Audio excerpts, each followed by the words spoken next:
Alô, vamos lá, boa noite, estamos de volta para a segunda parte do nossas aulas aqui do nosso aulão.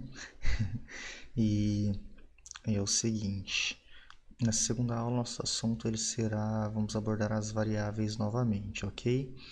Eu vou também falar rapidinho aqui sobre as strings, inteiros, reais e tudo. E também já esclarecer o assunto aí, coisas relacionadas aos strings, né? Porque tem a questão do multibyte e tem a questão do Unicode. Então tá joia. Vamos lá. Primeiramente, vamos às regras. E as definições. O que é uma variável? Uma variável ela é um espaço, né, na memória do meu programa que eu reservo para guardar alguma informação. Então, basicamente, podemos dizer que eu declaro uma variável quando eu tenho um valor que eu preciso utilizar ele, de repente alterar no meio do caminho, mas eu vou precisar dele várias vezes. Então, para isso eu declararia uma variável. O Takeshi tem a questão de otimização, né? Durante as aulas ele menciona muito a questão de repente você tem duas variáveis e você vai precisar de um valor numa terceira, você reaproveita uma que você não vai utilizar mais, mas aí fica a critério de vocês, tá? Variável para mim é uma coisa muito, vamos dizer, a gente tem que tomar cuidado com elas porque nós nomeamos elas. Então eu coloco o nome média, ver se a variável é o carro tal. Nós sempre colocamos nomes sugestivos nela. E às vezes você pegar uma variável que você já declarou antes para guardar um novo valor que às vezes não tem nada a ver com o primeiro intuito, pode ser confuso. Até porque muitas vezes quando você está desenvolvendo para você ali, beleza, você entende, você sabe o que você fez. Mas quando uma outra pessoa pega o seu código, isso pode não ser tão interessante, tá? Então é o seguinte, nós vamos, nesse vídeo, eu vou trabalhar a declaração das variáveis, nós vamos começar montando um programinha básico para estar armazenando um número, certo? Vamos fazer um programa básico aí que ele vai fazer a soma de dois números, tá? Então vamos começar o seguinte, a regra mais básica para declarar uma variável nós temos três coisas necessárias. Na verdade são duas necessárias e uma opcional. Primeira coisa é o tipo de dados, depois é o nome da variável e o opcional eu vou colocar assim, ele é o valor inicial. Então vamos lá. Tipo de dados, vocês podem dar uma pesquisada no Google, aí são vários, tá? Para inteiros nós temos o char, que no caso é um número que ocupa 1 byte de memória, que ele vai de 0 a 255, ou também, né, tem a questão dele que vai de negativo a positivo também. O short, que ele é um número um pouquinho maior, ocupa 2 bytes, né? Ele vai até 65.535 ou a 32.767, dependendo de como você utilizar. E o int, que vai até aproximadamente 2 bilhões ou 4 bilhões. E o long, tá? A diferença é que o long ele tem o mesmo valor do int, tá? Então, para valer como um número de 64 bits, né, 8 bytes, ele tem que ser o long. Também temos o float e o double e o decimal, que são números reais. Eu vou entrar em detalhes também, falar um pouquinho sobre cada um deles. E podemos criar cadeias de caracteres também. Então vamos começar pelo tipo mais básico. Lembrando que esses tipos eles são primitivos, tá? Então eu vou colocar aqui, vou declarar fora do meu escopo do main, tá? Eu tenho char. O char ele é um tipo primitivo. Ele pode ser utilizado para armazenar caracteres ou números muito pequenos. Também tem o short, que no caso, todos eles tem. Eu tenho char, vou chamar ele de i8, que é um número inteiro de 8 bits. E também tenho um signed char, vou chamar de i8, que ele também é um número de 8 bits, porém ele é só positivo, tá? No caso, vamos supor aqui que ele é de... Esse aqui eu não me lembro, tá, exatamente, eu vou colocar como menos 128 até 127. E eu também tenho aqui, no caso desse vai de 0 a 255. Eu não sei exatamente os limites dos números, vocês podem pesquisar isso aí. Você costuma declarar uma variável baseado na quantidade de dados que você acredita que vai ser necessário. Se você sabe que é um número que ele não vai exceder esses limites, você vai definir isso, você usa o char, você vai usar um byte de memória. Também tem o short, vou chamá-lo de i16, que no caso ele ocupa, vou colocar aqui 1 byte, 2 bytes, também tem um signed short, o i16. Estou falando isso, tá? No caso do Takeshi, vocês sempre vão usar o int, tá? Mas no caso aí para critérios de pesquisa, vocês já sabem como tratá-los. Quando você declara uma variável unsigned, ela não recebe valores negativos, tá? Se eu colocar um valor negativo no unsigned, de repente ele vai virar um valor que tipo 2 bilhões para cima. Ok, então muito cuidado com isso. Tem o int, que é um tipo primitivo bem bacana, e tem um signed int, que também eu vou chamar aqui de i32. E eu também tenho o long, que ele é igual a int. Então, para eu ter um número de 64 bits, eu preciso de um long, tá? Então é i64. E eu também tenho o unsigned long, que é o meu i64. Os limites vocês podem pesquisar aí na internet. Então, 2 bytes,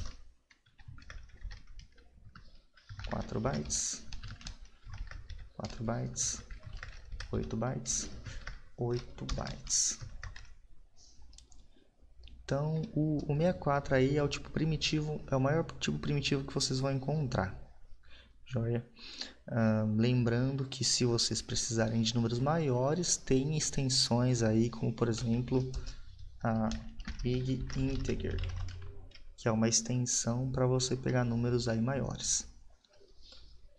Uma coisa interessante, ó, é que eu coloquei comentários aqui na frente, certo?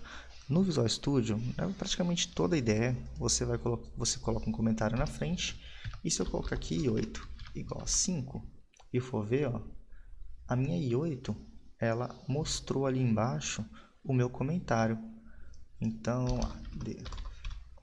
uma variável de 8 bits. Se eu passar o mouse aqui, uma variável de 8 bits.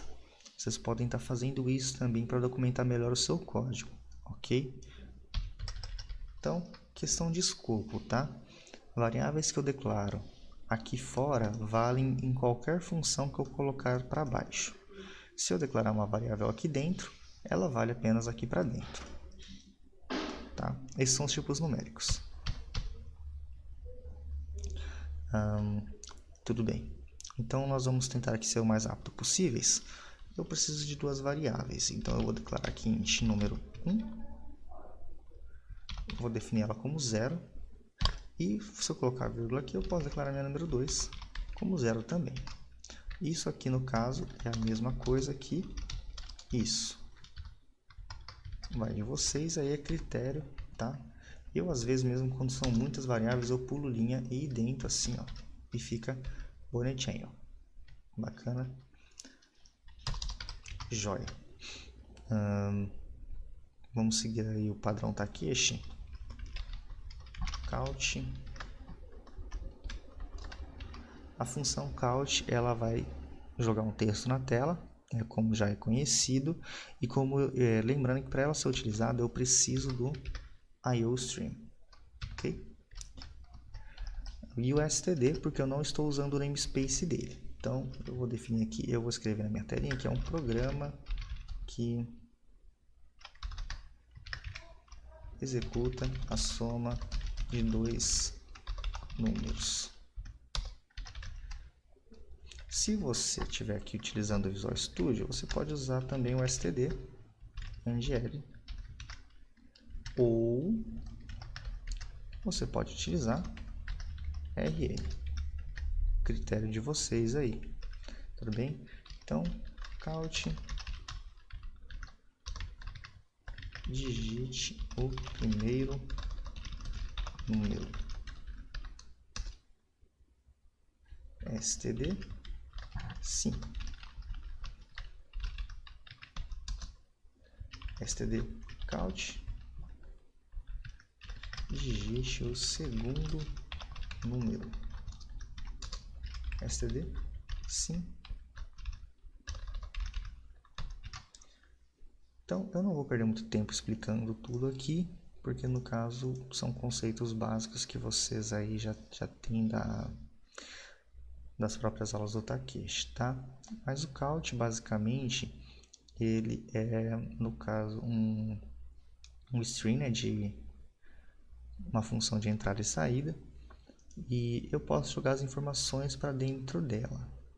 No caso, isso aqui é um caractere que ele é feito para o próprio count, tá? No caso, esse atribuidor aqui. E esse aí para o sim. Então, basicamente, você pode entender que esse texto está indo, né, para o meu string. E aqui no sim, eu estou tirando do meu string e jogando na minha variável. Para essa questão aqui específica, o próprio C++ ele realiza a conversão dos dados, tá? Então, ele vai tentar converter o que eu colocar aqui, eu devo colocar números e ele converte para mim para o inteiro.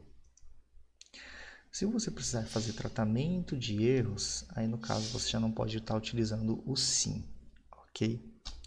Então, beleza, eu vou fazer aqui o seguinte, para dar uma variada, mostrar uma outra alternativa para o sim e para o count. No caso, para o count, eu vou usar o printf. Printf, ele faz a mesma coisa que o count, porém, ele é utilizado pela seguinte questão, ele não economiza um pouquinho aí, né? Porque para ir tentar com o count, eu teria que colocar aqui esse símbolo e, sei lá, número 1. Já no printf, eu posso colocar a soma de... Vou colocar aqui porcentagem e o d. O d, ele é utilizado, né, para representar um número decimal. De d mais d é igual a d. Bacana. Então, vocês vão utilizar o d quando forem imprimir um número decimal. E para a mesma quantidade de parâmetros que eu coloquei ali com o porcentagem, eu necessito colocar as variáveis. Então, ó, número 1, número 2, e eu passo número 1 mais número 2. Bacana. Então, aqui eu tenho que o número 1 vem para cá, o número 2 vem para cá, e a soma deles vem aqui dentro. Tá joia? Eu vou colocar aqui a system pause, para ele executar o comando de pause, né, nosso programa fechar. E para isso eu vou pular uma linha aqui, porque senão fica feio. Bacana. Então, F5. Executei meu código lindo e maravilhoso aqui. Compilando. Vai ficar um vídeo um pouquinho extenso, tá? Me desculpem. Lembrando que eu não estou trabalhando com Unicode, então vai dar isso aqui, tá bom? Vou colocar aqui que eu quero 15 mais 68. A soma de 15 mais 68 é igual a 83, tá? Então, basicamente é isso. No próximo vídeo, nós vamos fazer vou falar sobre strings, tá? No caso, nessa aula só deu tempo de falar sobre os int. Mas no próximo vídeo a gente volta e fala um pouco sobre strings, ok? Mas muito obrigado aí novamente e é isso. Tchau, tchau.